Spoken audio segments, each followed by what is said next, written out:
Hello friends, मैं सिया स्वागत करती हूँ आप सबका मेरे यूट्यूब चैनल डिज़ाइनर सिया में। फ्रेंड्स, आज की इस वीडियो में हम अफ़गानी ट्राउज़र की कटिंग और स्टिचिंग सीखेंगे, यानी कि ट्राउज़र बनाना सीखेंगे। तो उसके लिए यहाँ पर आपको 2 मीटर फैब्रिक चाहिए। फैब्रिक को आपको 4 फोल्ड में कुछ इस तरीके से बिछाना है कि ओपन वाला साइड आपकी तरफ और फोल्डेड साइड जस्ट आपके ऑपोजिट साइड में होगा। ऊपर और नीचे दोनों साइड आपका ओपन होगा। तो जो कटिंग करेंगे हम ऊपर की तरफ से करना स्टार्ट करेंगे। एक स्ट्रेट लाइन ड्रॉ करके फैब्रिक को सीधा कर लेंगे। अब जो यहाँ से मार्किंग किया है ना, यहाँ से नीचे आपको 2.5 का मार्जिन छोड़ना है, जो हम लास्टिक लगाते हैं उसके लिए। तो आप लास्टिक अगर 1 से 1.5 इंच का लगाना चाहते हो उसमें लास्टिक, तो उसके लिए आपको 2.5 का फैब्रिक छोड़ना होगा। उसके बाद देखिए यहाँ पर हम हिप की मार्किंग करेंगे, जो नीचे 2.5 का हमने मार्किंग किया है। तो उसके लिए देखो यहाँ पर ना आपको हिप का 4th पार्ट निकालना है। आप डायरेक्टली भी निकाल सकते हो और इस तरीके से जैसे मैं इंची टेप को फोल्ड कर करके निकाल रही हूँ, ऐसे भी निकाल सकते हो। तो जो आपका 4th पार्ट आएगा वो आपको फोल्डेड वाले साइड से मार्क कर लेना है। तो ये मैंने मार्क कर लिया। उसके बाद 2.5 का आपको लूज़ दे देना है। तो इस तरीके से लूज़ देते हुए देखिए यहाँ पर ना 12.25 यानी कि 12 इंच में एक लाइन कम आ रहा था, तो मैंने टोटल 12 इंच ही ले लिया है और नीचे की तरफ भी हम 12 इंच पर मार्क कर देंगे। इस तरीके से मार्क करने के बाद ये तो हमारे हिप की चौड़ाई हो गई। अब लेंथ आपको जितना आपने लंबाई लिया है उतना ही आपको इसकी चौड़ाई ले लेनी है। तो यहाँ पर देखो 12 इंच नीचे की तरफ भी मार्क करके सभी पॉइंट्स को मिलाते हुए स्ट्रेट लाइन ड्रॉ कर लेना है। कुछ इस तरीके से आपने ड्रॉ कर लेना है। उसके बाद यहाँ पर देखिए नीचे की तरफ 2.5 का मार्क करना है और क्रॉच एरिया का शेप दे देना है। शेप देने के बाद अब देखिए क्रॉच एरिया की जो लंबाई है ना, यहाँ से देखिए आपको पहले पहले हम जो ट्राउज़र की लेंथ है वो हम मार्क करेंगे। तो नीचे वाली लाइन से ही आपको ट्राउज़र की लेंथ मार्क करनी है। तो जितना आपका लेंथ होगा, या जैसे कि मेरा 37 है तो इसमें मैं 1 इंच कम करके यहाँ पर 36 पर मार्क करूँगी। आपका जितना लेंथ होगा उससे आपको 1 इंच कम पर आपको यहाँ पर मार्क कर लेना है और स्ट्रेट लाइन ड्रॉ कर लेना है। उसके बाद देखिए ये वाला जो पॉइंट है ना हमारे क्रॉच एरिया का, तो जहाँ तक क्रॉच एरिया वहाँ तक का आपको चौड़ाई देख लेना है। तो जितना आ रहा होगा उतना ही आपको नीचे भी सेम मार्क कर लेना है, उतनी ही लंबाई लेनी है उसकी। उसके बाद शेपर के साथ हम इसको शेप दे देंगे। कुछ इस तरीके से आपको शेप दे देना है। तो ये मेरा देखो यहाँ पर मार्क हो गया, ऑलमोस्ट सभी मार्किंग हो गए हैं। अब हम ऊपर की तरफ से कटिंग स्टार्ट करेंगे। तो जैसे जैसे हमने मार्क किया है सेम वैसे वैसे आपको कटिंग कर लेना है।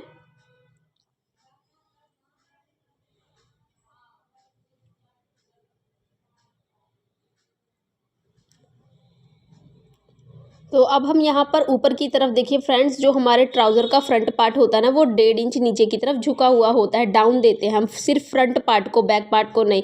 तो यहाँ पर हम सिंपली पहले 1.5 इंच नीचे की तरफ मार्क करके एक स्ट्रेट लाइन ड्रॉ कर लेंगे। ऐसे तिरछा मिलाना है आपको, पीछे की तरफ से नीचे डाउन नहीं करना है। उसके बाद देखिए अंदर के जितने पार्ट्स हैं ना सबके ऊपर आपको जो 2.5 का मार्क किया था वो मार्क करके सिर्फ 2 पार्ट के अंदर के 2 पार्ट पे आपको मार्क कर देना है। और मार्क करने के बाद कट लगा करके वहाँ पर उसको हम फोल्ड करके हटा देंगे और देखिए सिर्फ 2 पार्ट को हम रख लेंगे। उसके बाद इसकी कटिंग कर देंगे कुछ इस तरीके से। कटिंग करने के बाद यहाँ से नीचे हम फिर से 2.5 पर मार्क करेंगे, क्योंकि हमें 2.5 का ही मार्जिन लिया था, तो उतना ही आपको मार्क कर लेना है और फिर वहाँ पर कट लगा देना है। उसके बाद आपको देखो ऐसा लगेगा कि आपका क्रॉच एरिया कहीं छोटा ना हो जाए, पर ये एडजस्ट हो जाता है, बिल्कुल अच्छी फिटिंग आएगी। आप इस तरीके से आप कटिंग करके स्टिच करके देखिएगा। तो यहाँ पर हमारे पार्ट्स कट हो गए। अब जो फोल्डेड साइड है ना साइड से, उसको हम सेंटर में कट लगा करके पार्ट्स को अलग अलग कर देंगे। तो अब हम इसको सिलना स्टार्ट करेंगे। तो सिलने के लिए देखिए फ्रेंड्स, जो फ्रंट पार्ट है उसको हम एक दूसरे के ऊपर रखेंगे, यानी कि जो हमने तिरछी कटिंग की थी 1.5 इंच का डाउन दिया था वो हमारा फ्रंट पार्ट होगा और दूसरा हमारा बैक पार्ट होगा। तो यहाँ पर देखिए ये हमारा सीधी लाइन वाला पार्ट है, तो ये हमारा बैक पार्ट है। इसके क्रॉच एरिया पर हम सिलाई लगा लेंगे और उसके बाद जो हमारा फ्रंट पार्ट है इसको भी हम एक दूसरे के ऊपर इस तरीके से रखेंगे। राइट साइड आपका दोनों का अंदर की तरफ होना चाहिए। इस तरीके से आपको सेटिंग कर लेना है और करने के बाद इसके भी क्रॉच एरिया पर हम सिलाई लगा लेंगे। क्रॉच एरिया की सिलाई लगाने के बाद जब ये इस तरीके से आपका लुक आने लग जाएगा, तो इसको आप ओपन करोगे और ओपन करके दोनों पार्ट्स को एक दूसरे के ऊपर रखना है और दोनों का राइट साइड अंदर की तरफ कर देना है। और साइड की जो सिलाइयाँ हैं ना ये आपको लगा लेनी है। दोनों साइड की सिलाइयों को लगा करके कंप्लीट कर लेना है। कमर से 2 इंच छोटा हम लास्टिक लेंगे, यानी कि मेरा 15 इंच का कमर था तो 2 इंच छोटा यानी 13 इंच मैंने लिया है। उसके बाद यहाँ पर देखिए जो हमारा फैब्रिक है ना ऊपर की तरफ जहाँ पर हमने लास्टिक को इंसर्ट करना है वहाँ पर 2.5 का सीधी तरफ से आपको मार्क कर लेना है, क्योंकि इतना ही हमने मार्जिन लिया था। उसके बाद लास्टिक को फोल्ड करके सिलाई लगा करके अटैच कर देना, यानी कि राउंड शेप देना है इसको। अब हम लास्टिक लगाना स्टार्ट करेंगे तो उसके लिए फैब्रिक को पहले थोड़ा फोल्ड करना है, उसके बाद लास्टिक को रख करके इस तरीके से पहले हम फोल्ड कर लेंगे और एक सिलाई लगा करके हम लास्टिक और फैब्रिक को अटैच कर देंगे। तो अटैच करने से क्या होगा, ये अपनी जगह से खिसकेगा नहीं। तो अब हम जिस तरह से नेफा फोल्ड करते हैं ना, ऐसे ही आपको फोल्ड करते जाना है, अंदर की तरफ लास्टिक को डालते जाना है और कॉर्नर पर सिलाई लगाते जाना है। पर जो आपकी सिलाई होगी ना वो आपके लास्टिक के ऊपर नहीं चलनी चाहिए। ये एक नेफा की तरह होगा, जिस तरह हम नाड़ा वगैरह डालते हैं ना, डोरी डालते हैं हम कमर में, तो उसमें क्या होता है कि हम अंदर की तरफ डोरी डाल देते हैं पर उसके ऊपर सिलाई नहीं लगी होती। सेम वैसे ही आपको लास्टिक अंदर की तरफ डालते जाना है और कॉर्नर पर सिलाई लगाते जाना है। अगर आपको लास्टिक लगाने का कोई और मेथड आता है तो आप उस मेथड से भी लास्टिक को लगा सकते हो। ज़रूरी नहीं है कि जो मैं मेथड बता रही हूँ आप उसी मेथड के अकॉर्डिंग इसको लगाओ। सिलाई कंप्लीट होने के बाद अब हम ना इसके सेंटर में एक सिलाई लगाएंगे। अब जो सेंटर में सिलाई लगाओगे इसको हम देखो खींच कर लगाएंगे। तो इस तरीके से आपको खींचना है फैब्रिक को भी और लास्टिक को भी, और खींच करके एक सेंटर में सिलाई लगा देना है। तो इस तरीके से बहुत ही ईजी मेथड के साथ हमारा लास्टिक जो है वो हमारे ट्राउज़र में इंसर्ट हो जाता है और कोई दिक्कत भी नहीं आती।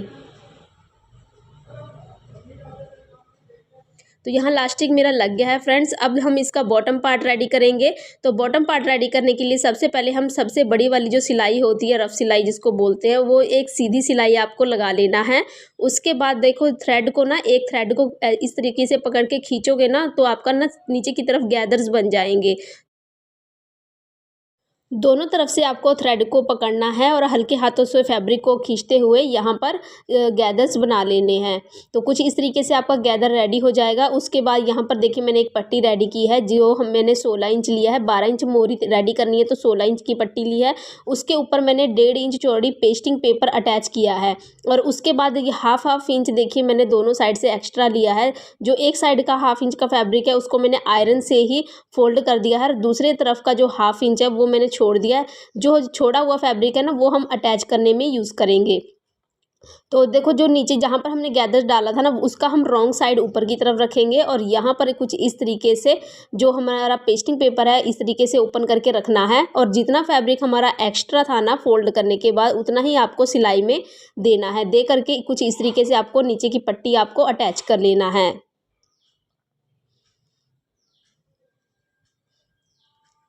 सिलाई कंप्लीट होने के बाद हम देखो वो जो पट्टी होगी नीचे वाली बॉटम जो रेडी कर रहे हैं बॉर्डर, उसको हम इस तरीके से ओपन करेंगे और ऊपर की तरफ हम फोल्ड कर देंगे। फोल्ड करके जो फैब्रिक अनइवन है ना उसको अंदर की तरफ सब कवर कर देना है और ऊपर से किनारे की तरफ आपको सिलाई लगा लेना है। यहाँ पर आप लेस वगैरह लगा करके डिज़ाइनिंग भी कर सकते हो, पर मेरी कुर्ती के साथ लेस जो सूट नहीं हो रही थी तो इस करके मैंने यहाँ पर कुर्ती के साथ की जो पट्टी है ना वो मैंने यूज़ किया है। तो आप अपने अकॉर्डिंग यहाँ पर कुछ भी डिज़ाइन कर सकते हो। तो यहाँ पर देखिए मेरी जो बॉर्डर है वो रेडी हो चुकी है बॉटम वाली। तो अब हम यहाँ पर फिटिंग की मार्किंग करेंगे। नीचे मोरी 6 इंच है, ऊपर की तरफ 7 इंच देके तिरछी लाइन ड्रॉ करके उसके ऊपर हम सिलाई लगा देंगे। एक तरफ से सिलाई आपको लगाते हुए कमर के पास आना है, यानी कि आपको क्रॉच एरिया के पास आना है और वहाँ से आपको दूसरी तरफ टर्न हो जाना है। वहाँ पर भी नीचे बॉटम में सेम मार्किंग करके आपको सिलाई लगा देना है। यहाँ पर आप डबल सिलाई भी कर सकते हो और सिंगल सिलाई भी कर सकते हो। सिलाई कंप्लीट होने के बाद यहाँ पर जो जितनी भी एक्स्ट्रा फैब्रिक होगी साइड में हाफ इंच का फैब्रिक रखते हुए हम कटिंग कर देंगे कुछ इस तरीके से।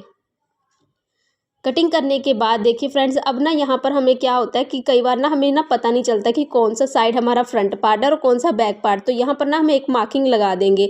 तो उसके लिए यहाँ पर देखो एक फैब्रिक का लूपी रेडी कर लेंगे, सीधा सिलाई यानी कि जो हल्की सी पट्टी नहीं रेडी करते वैसा आपको रेडी कर लेना है और लूपी की तरह यहाँ पर सिलाई लगा करके अटैच कर देना है। यहाँ पर आप बटन वगैरह भी लगा करके निशानी लगा सकते हो। तो इसी के साथ हमारे ट्राउज़र का कमर रेडी हो चुका है और इसके साथ ही मैंने इसका बॉटम भी रेडी कर लिया है। तो अब हम इसका देखते हैं फाइनल लुक। तो ये देखिए फ्रेंड्स, ये रहा इसका फाइनल लुक। ये रहा हमारा अफ़गानी ट्राउज़र जो हम की रेडी हो चुका है वियर करने के लिए। ये इसका बैक साइड है और जिस तरफ लुपी लगी है ये हमारा फ्रंट साइड है। तो आप लोगों को ये वीडियो कैसा लगा कमेंट करके ज़रूर बताइएगा। काफ़ी ज़्यादा इन्फॉर्मेटिव था अकॉर्डिंग टू मी। और अगर आप पहली बार विजिट कर रहे हो मेरे चैनल पर, प्लीज़ चैनल को सब्सक्राइब करके बेल आइकन प्रेस कर लीजिएगा। कोई डाउट रह जाए तो भी कमेंट बॉक्स में ज़रूर पूछिएगा। मिलते हैं मेरी नेक्स्ट वीडियो में, तब तक के लिए बाय।